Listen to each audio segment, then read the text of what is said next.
What really changes within us and in nature when we pour water on the shivling? Let us explore the deep natural, scientific and spiritual principles behind this timeless act.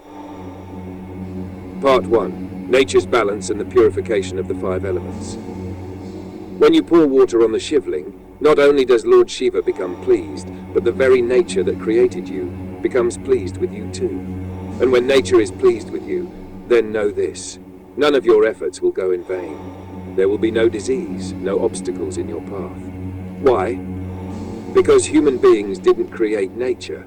Nature created human beings. Humans can never change nature, but nature can transform humanity. It works by its own laws and balance. Now let's understand the 3 natural reasons why pouring water on the shivling pleases nature. 1. Thermal balance and the science of evaporation. When you pour water on the shivling, it slowly evaporates, cooling down the surrounding environment. But why pour it specifically on the shivling? Because the shivling is black in color, and black absorbs the most heat. Touch it before pouring water, you'll find it warm. So pouring water on it creates a balance in heat and energy. 2. Balancing the 5 elements, Panchatattva. In this one act, all 5 elements come together. Fire, the heat absorbed by the shivling. Air, ever present in the surroundings. Water, which you pour with devotion. Earth, where the water flows and settles. Space, where vapor rises and dissolves.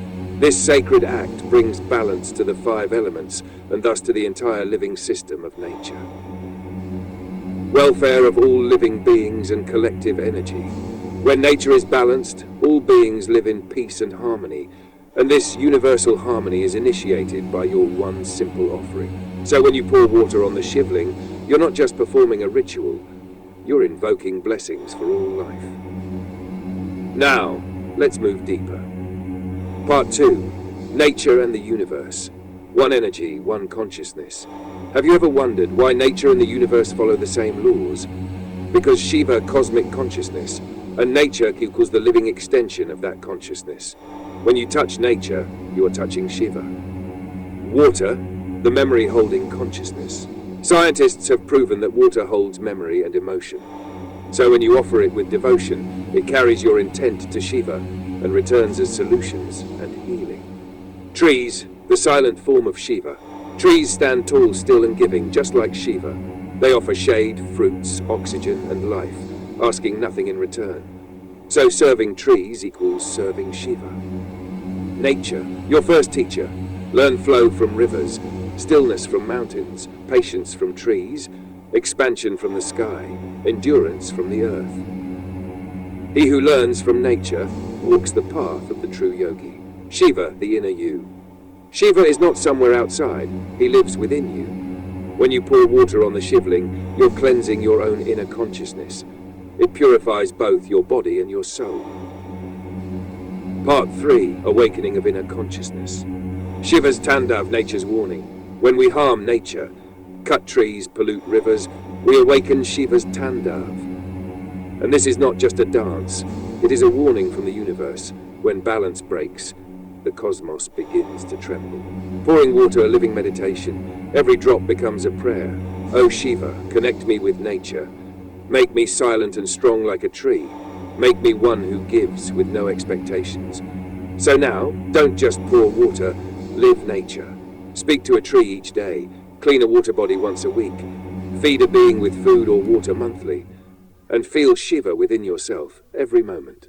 A simple meditation, 3 minutes. Close your eyes, visualize water dripping on the shivling. With each drop, repeat silently, I am calm, I am connected to nature. Your breath equals the symbol of the 5 elements.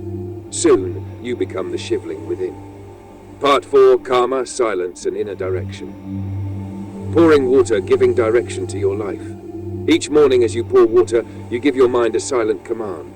Today I will not be angry. I will not go against nature. I will become one who gives. This silent intent sets your path towards Shiva. 3 pillars: karma, meditation, gratitude. 1. Karma, pouring water. 2. Meditation, watching the drops fall. 3. Gratitude, silently saying thank you. Through this, the shivling becomes a living energy field. Our shivlings are circular field cycle of life. Each drop that falls activates the cycle of life.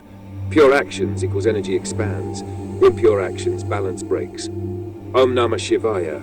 I no longer exist. Only Shiva does. Now there is only Shiva, only silence, only nature. A final silent call. Don't just pour water on the shivling, pour it on yourself too. The water of wisdom, of meditation, of love and forgiveness. Only then, Shiva will rise, not from a temple, but from within you. Closing lines, echoing voice. Tie a silent river within yourself and let go of all impurities. Then watch how Shiva awakens within. If this touched something deep within you, don't just understand it. Make it your daily offering. Like it, share it, and comment with Dan Namah Shivaya, so this energy echoes through the universe.